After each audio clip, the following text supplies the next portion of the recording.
Assalamualaikum warahmatullahi wabarakatuh. Apa kabar sobat beriman? Semoga kita selalu dilimpahkan rahmat oleh Allah Subhanahu wa taala.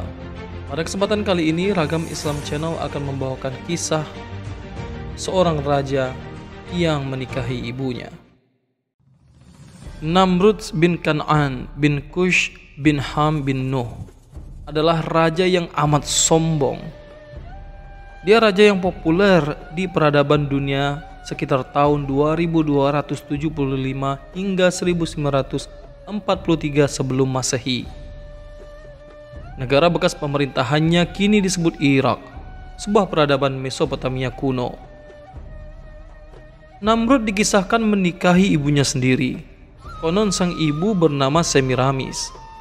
Dikisahkan pada saat usia remaja, Semiramis telah menikah dengan Kan'an. Konon, sehari setelah berhubungan kelamin dengan Semiramis, ayahnya meninggal dunia. Ibunya yang cantik dan bijaksana mengaku tidak pernah disentuh oleh manusia.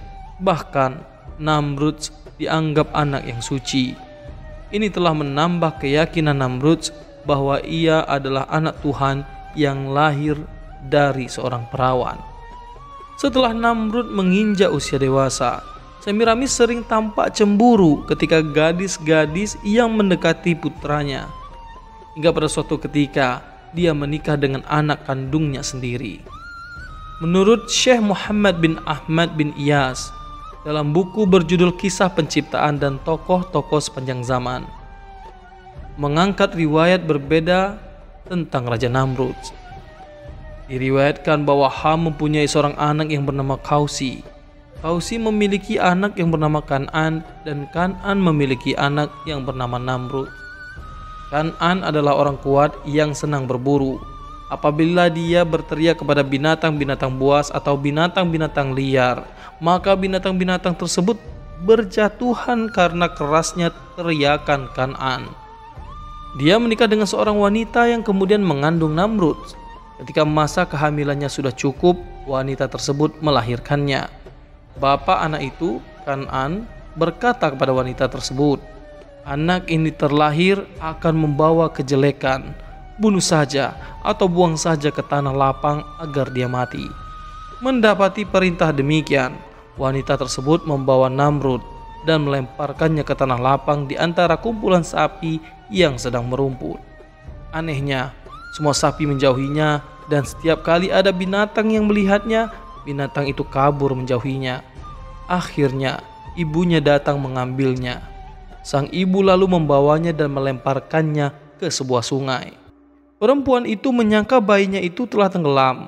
Padahal kenyataannya, anak tersebut terbawa arus sampai ke sebuah sumur dengan selamat. Allah menundukkan seekor macan tutul betina untuk menyusuinya. Hal itu dilihat oleh penduduk satu kampung, lalu mereka membawa anak tersebut dan mengurusnya.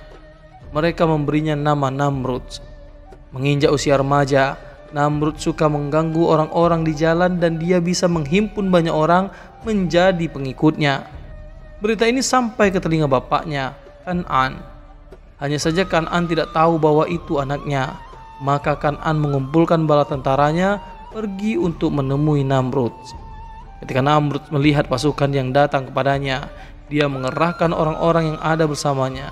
Terjadilah pertempuran dan Namrud bisa menghancurkan pasukan Kan'an. Kan'an penasaran mencari Namrud, namun Namrud berhasil membunuhnya sampai ajalnya. Kan'an tidak mengetahui bahwa yang membunuhnya adalah anaknya.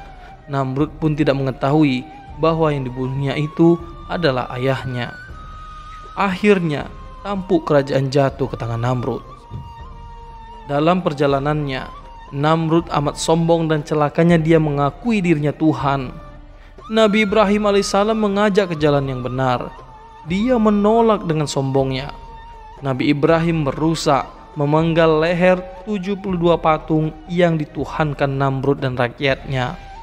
Namrud marah dan menjatuhkan hukuman bakar kepada Nabi Ibrahim alaihissalam. Nabi Ibrahim tidak mempan dibakar. Allah menjadikan api dingin bagi Ibrahim. Yang terjadi, justru tiba-tiba ada percikan api mengenai baju Namrud dan membakar ke semua bajunya kecuali badannya.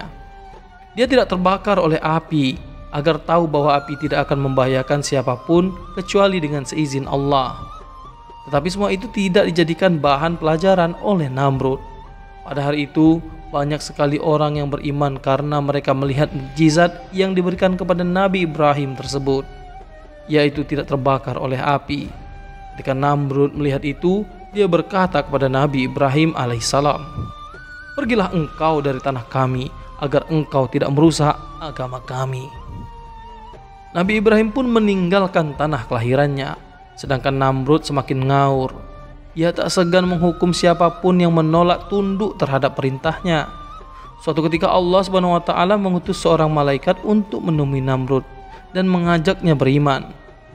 Sekali, dua kali, ajakan tersebut ditolak. "Memangnya ada Tuhan selain aku?" kata Namrud sesumbar. Di kali yang ketiga, ajakan malaikat itu pun mendapat respon tak sedap. Akhirnya malaikat meminta agar Namrud mengumpulkan sejumlah warganya di pelataran istana. Permintaan itu dikabulkan. Pada hari yang telah ditentukan, Allah mengirim ribuan nyamuk atau sejenis serangga ganas menyerang mereka yang telah berkumpul di sana. Nyamuk-nyamuk itu kemudian mengisap darah pasukan Namrud dan memakan daging mereka. Maka habislah pasukan Namrud, sedangkan Namrud tetap selamat. Lalu Allah mengutus seekor nyamuk untuk masuk ke kepala Namrud melalui lubang hidungnya. Nyamuk itu terus bertahan di kepala Namrud dan menyiksanya selama 400 tahun. Tak kuat dengan perihnya, Namrud akhirnya memukul-mukul kepalanya dengan tongkat kecil. Disebutkan bahwa ia menjadi raja yang zalim selama 400 tahun. Maka Allah pun mengazabnya selama 400 tahun hingga akhirnya ia mati karena wasilah seekor nyamuk kecil. Begitulah Allah SWT memberikan pelajaran kepada raja angkuh nan sombong melalui seekor nyamuk yang kecil. Dari kisah ini kita dapat mengambil hikmah bahwa sebesar apapun kekuasaan dan pengaruh yang kita miliki, hendaknya jangan menjadikan kita angkuh, sombong, dan zalim. Kekuasaan yang kita miliki sebaiknya digunakan untuk membangun kesejahteraan bersama, membangun kemaslahatan umat dan bangsa, bukan membangun dinasti pribadi dan golongan. Kekuasaan setinggi apapun pasti ada yang maha tinggi dan pasti akan ada akhirnya, entah diakhiri oleh aturan atau karena takdir Allah SWT.